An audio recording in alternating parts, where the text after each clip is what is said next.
Oi, Sora, meu nome é Bernardo e junto com o Augusto a gente acabou escolhendo o código utilitário date.c. Dando uma leve introdução, a gente pode dizer que ele é responsável por exibir e ajustar a data e a hora do sistema e está presente em praticamente todas as distribuições do Linux. A versão que a gente está usando, o date.c, tem 668 linhas e a gente pode ver aqui na linha 1 a 17 que o código começou a ser desenvolvido em 1989 e está sendo mantido até hoje pela comunidade do GNU, tendo a última alteração dele em janeiro de 2025, se não me engano. Aqui a gente pode ver também que o autor original dele é o David Mackenzie. A gente acabou pesquisando, mas a gente não achou muitas informações sobre ele. A gente achou bem pouco mesmo, mas o que a gente tem é que ele era um programador veterano do Free Software Foundation. Ele acabou sendo também responsável por criar ferramentas importantes também, como o AutoCoft e o protótipo do Automake, que eles são usados até hoje para configurar projetos em C.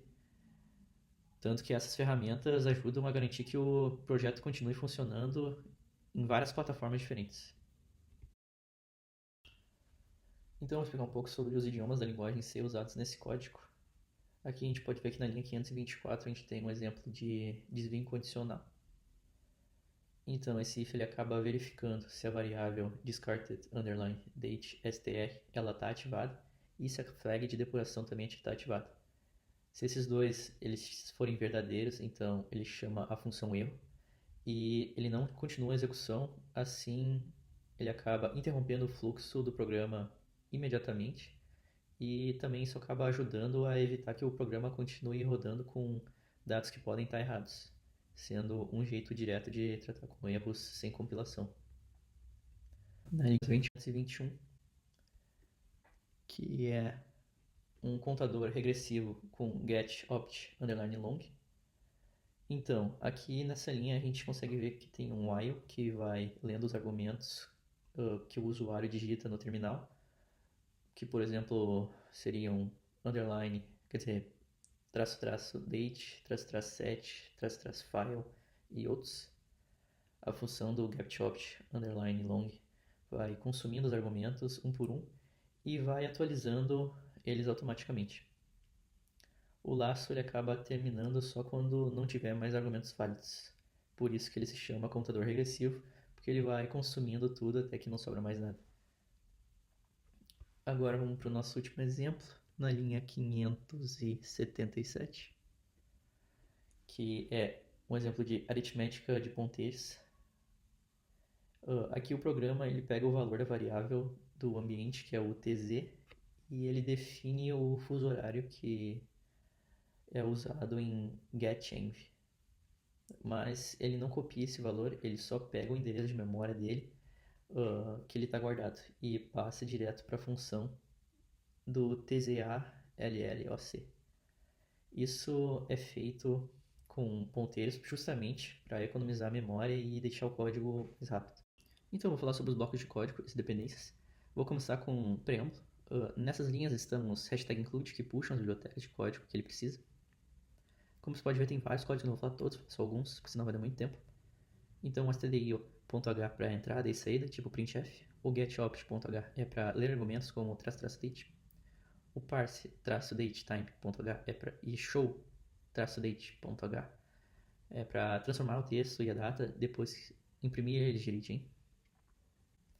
Falando um pouco sobre o usage também. O usage é chamado quando o usuário digita --help e ele vai acabar mostrando todas as opções disponíveis, tipo --date, --file, --set e dá exemplos de como usar eles.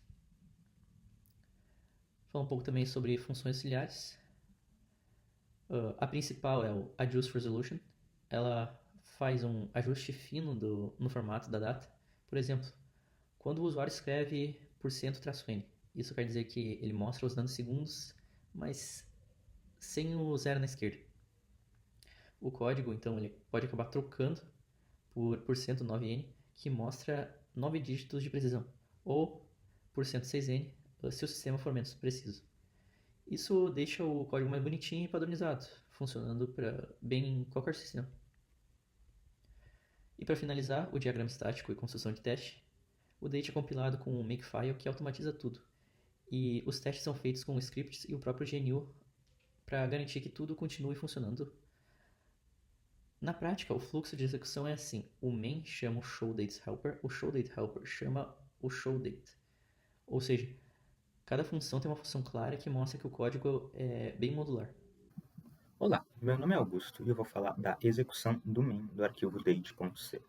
A execução se inicia na linha 396. Começa com a configuração do ambiente. Funções como initializeMain, setProgramName e setLocale garantem que o programa use o nome correto e respeite a localização do sistema. Em seguida, o programa entra no laço while na linha 421. Aqui ele interpreta as opções passadas na linha de comando, como "-d", "-s" ou "-r", entre outras, e os valores dessas opções são armazenados em variáveis para serem utilizados depois. Após a leitura dos argumentos, nas linhas 507 até 553, o main verifica se o usuário usou mais de uma opção de data, como "-d" e "-r" ao mesmo tempo, e se houver conflito, o programa exibe um erro e termina. O próximo passo é determinar o formato de saída da data. Isso ocorre das linhas 555 até 578. Se o usuário passou um formato válido, o programa vai utilizá-lo. Caso contrário, ele vai tentar usar o padrão do sistema, e se isso falhar, vai utilizar o padrão POSIX. A partir da linha 580, entramos no fluxo de execução principal do programa, onde é decidido o que fazer com a data. Caso tenha sido passada a opção "-f", nome de um arquivo, ele vai chamar a função batchConvert, que processa cada linha do arquivo como uma data separada. Caso contrário, ele vai seguir a execução normal. E então, determinar de onde vem a data. Se for a opção R, vai usar o mTime do arquivo. Se for resolution, vai pegar a resolução do relógio.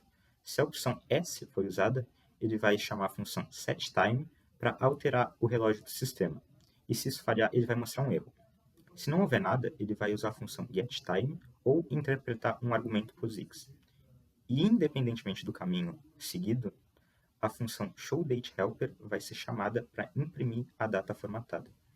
E por fim, o programa vai ser encerrado por meio da função mainExit, com sucesso ou erro, dependendo se tudo correu bem. Agora vamos explorar uma série de testes para demonstrar as funções do programa Date.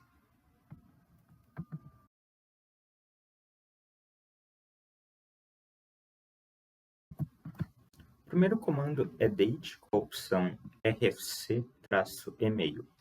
Isso mostra a data no formato RFC 5322, que é o mesmo utilizado em cabeçalhos de e-mail.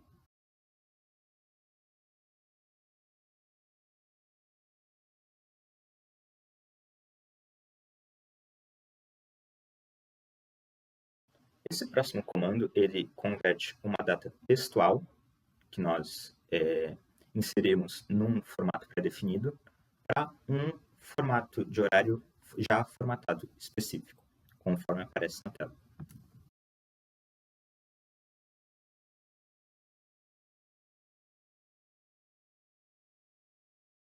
Já, se nós chamamos o programa date com a opção file e o caminho de um arquivo, ele vai ler cada linha desse arquivo e converter cada uma em uma data.